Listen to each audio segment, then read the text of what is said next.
الرحمن الرحیم انما یخشی اللہ من عبادہ العلماء صدق اللہ العظیم ان اللہ وملائکتہ یصلون علی النبی یا ایہا الذین آمنوا صلوا علیہ وسلموا تسلیما الصلاۃ والسلام علیک یا سیدی یا رسول اللہ وعلی آلک واصحابک یا حبیب اللہ۔ سارے حضرات درود شریف پڑھیے، سارے حضرات درود۔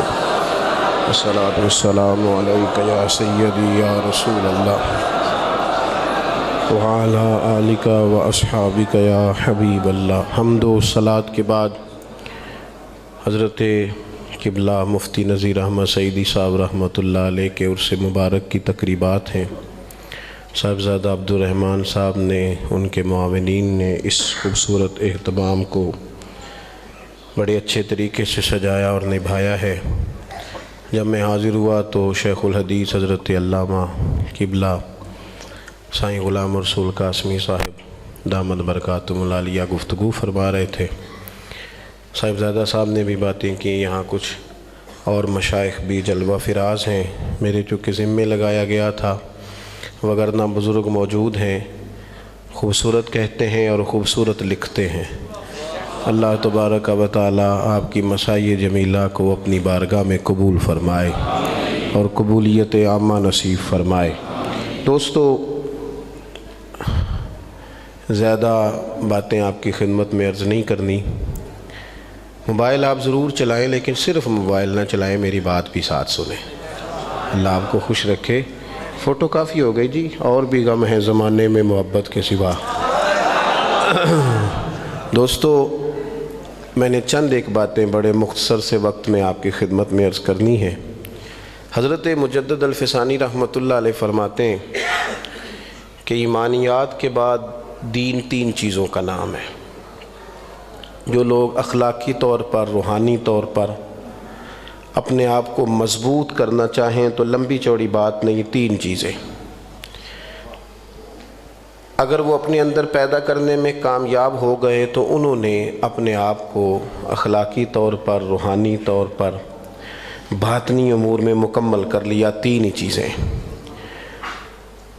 حضور کون سی؟ تو فرمانے لگے، ایک علم حاصل کرو دین کا، اور پھر جو سیکھا ہے اس پر عمل کرو، اور تیسرا اس میں اخلاص پیدا کر لو، تمہارا دین مکمل ہو گیا۔ ضروریات دین کے بعد، ضروریات اہل سنت کے بعد، یہ تین چیزیں اہمیت کی حامل ہیں۔ ہمارے ہاں معلومات حاصل کرنے کا شوق تو ہے، علم سیکھنے کا شوق نہیں۔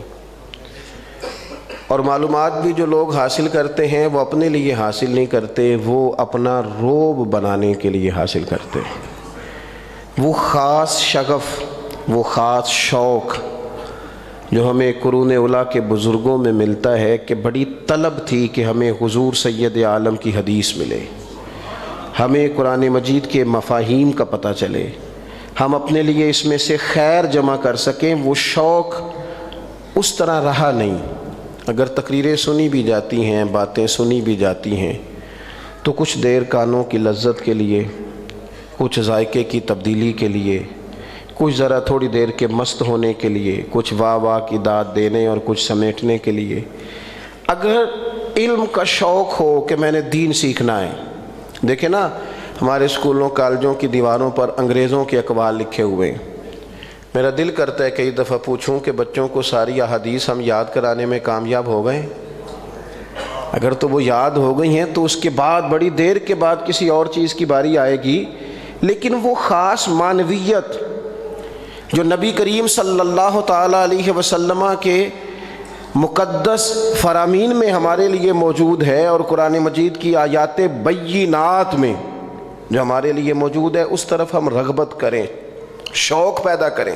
یہ باتیں ہم کہہ دیتے ہیں، آپ سن لیتے ہیں، لیکن کیا کبھی آپ نے غور کیا ہے کہ ایک شخص کو اگر پتہ چل گیا کہ حدیث پاک حضور کی دمشق میں ایک شخص کے پاس ہے ایک حدیث، اور وہ روایت کرتے ہیں، حضور کا ایک فرمان مجھے پتہ چلے گا، اس کا بھی ذوق پیدا کریں۔ اس کا بھی اپنے شوق کے لیے، سکے جمع کرنے کے لیے لوگ دور دور نہیں چلے جاتے۔ میں نے دیکھا ہے لوگ میلوں کا سفر کرتے ہیں، گھنٹوں کی راہ طے کرتے ہیں، تو بعد میں پتہ چلتا ہے انہیں ایک تصویر کی ضرورت تھی، ان کو نہ کسی کے ساتھ فوٹو چاہیے تھی۔ بھئی اپنے شوق کی تکمیل کے لیے لوگ ملکوں آج بھی گھومتے ہیں، بڑی زیادہ ٹریولنگ کرتے ہیں، بڑا کچھ ہوتا ہے۔ شوق آ گیا صحابہ کو حضور کی باتیں سیکھنے کا، تابعین میں تڑپ پیدا ہوئی، تو ایک شخص کو پتہ چلا دمشق میں ایک بندہ حضور کا ایک فرمان روایت کرتا ہے، آپ حیران ہوں گے، صحیح حدیث میں موجود ہے کہ اس شخص نے مدینہ منورہ سے گھوڑے پر بیٹھ کر دمشق کا سفر کیا، اور کوئی اور کام نہیں، صرف ایک حضور کا فرمان۔ ایک کتنی حدیثیں ہر جمعے خطیب صاحب پڑھتے ہیں، لیکن وہ کون سے موٹیویشنل اسپیکر ہیں کہ جو پہلے آپ سے قریب بیٹھنے کا 10,000 مانگیں گے؟ کون سا پہلے سیٹ بک کرانی پڑے گی 5,000 دے کے؟ وہ تو رسول اللہ صلی اللہ علیہ وسلم کا دین بیان کرتے ہیں۔ اگر وہ شوق ہو، ہمارے پاس ڈائریاں ہوں، ہمیں لکھنا آتا ہو، جتنے فتنے پیدا ہوتے ہیں یہ تو پیدا ہونے سے پہلے ہی دم توڑ جائیں۔ میری جماعت نے تو ایک ہی سبق صحیح کر کے یاد کیا ہے، وہ سب کو آتا ہے۔ سب سے زیادہ جو سبق یاد کیا نا ہماری جماعت کے لوگوں نے، وہ ایک ہی ہے بس، کہ میں تیڈی ایڈا پڑھے ہی نہیں، بھائی اس سے آگے نہیں جاتے۔ برادری کے بارے میں پوچھ لو تو سارا پتہ ہے، قبیلے کے بارے میں پوچھو تو کس سیاسی پارٹی کا معیار اچھا ہے اس پر دلیلیں نہیں دیتے، اس پر لڑائی بھی کرتے ہیں، لیکن اپنے عقیدے کی معلومات کے معاملے میں بالکل توجہ نہیں کرتے، حالانکہ مشکل کام نہیں ہے، بہت سادہ کر کے آسان کر کے ہمارے مشائخ نے کتابیں لکھ کے ہمیں دیں۔ شوق جب پیدا ہوگا نا طبیعت میں، شوق، یہ عمل کا رستہ بھی اس وقت ملتا ہے جب انسان کو علم حاصل ہوتا ہے۔ یہ جو علم ہوتا ہے نا دین کا، یہ خشیت پیدا کرتا ہے۔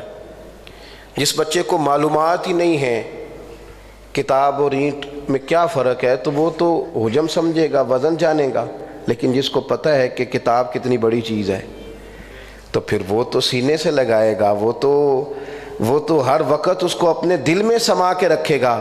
بھائی شوق جب علم کا، قرآن مجید نے فرمایا کہ انما یخشی اللہ من عبادہ العلماء،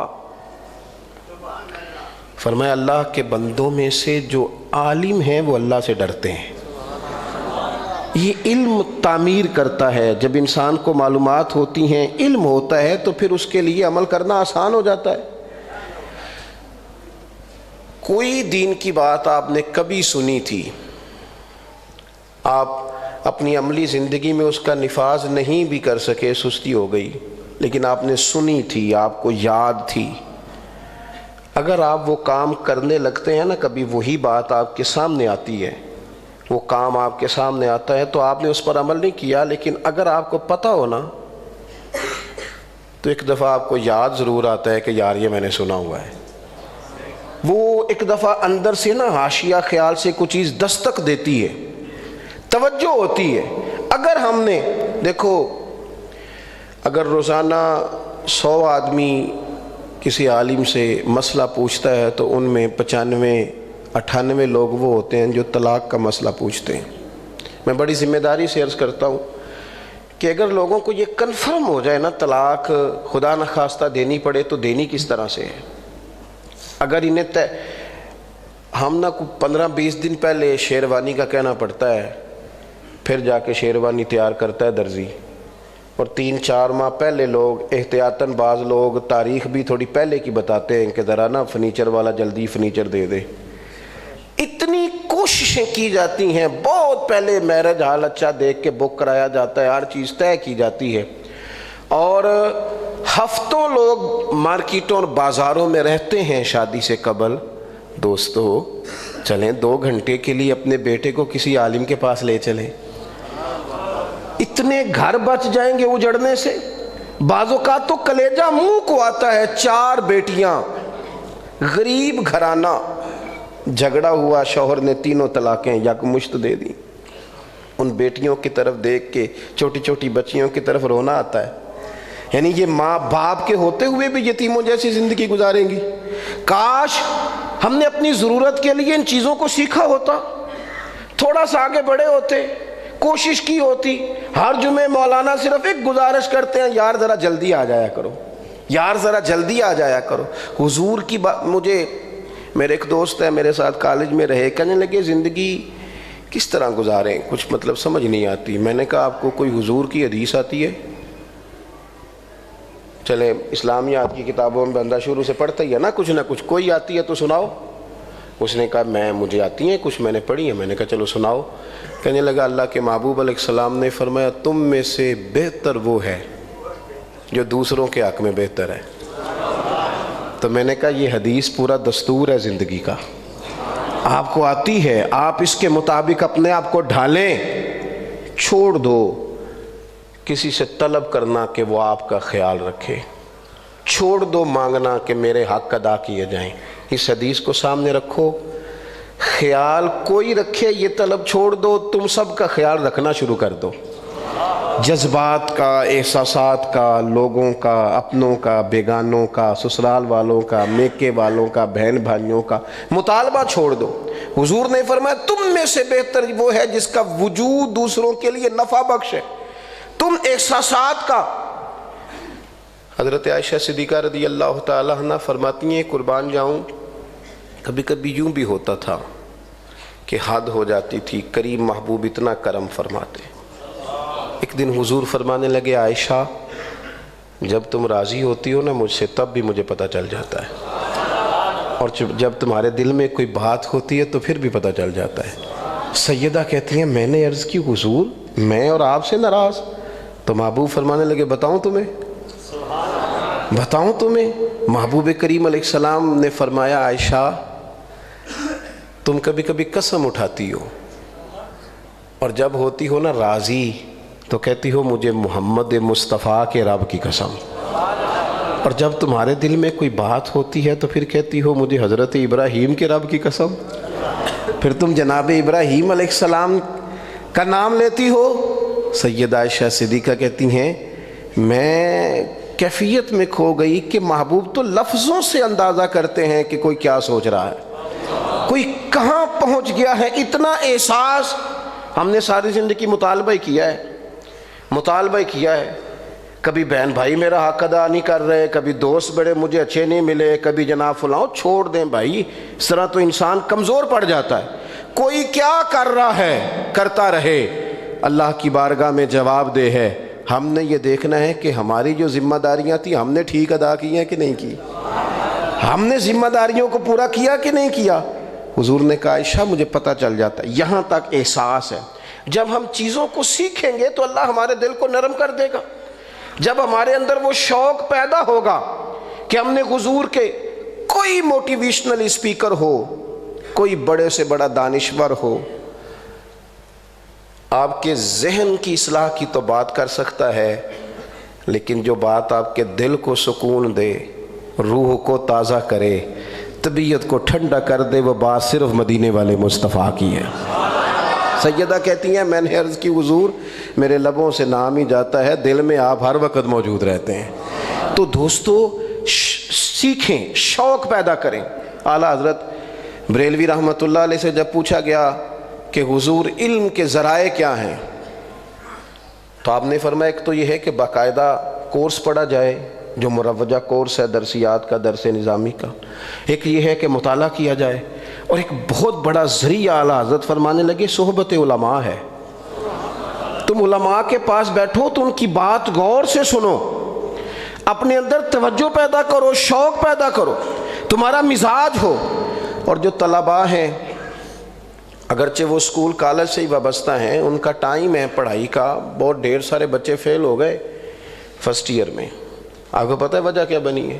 وجہ موبائل ہے، اور موبائل کی جو مصروفیات ہے وہ اعصاب شکن ہے، لا یعنی بے معنی قسم کی مصروفیت ہے، وہ بندے کو ڈسٹرب کر دیتی ہے۔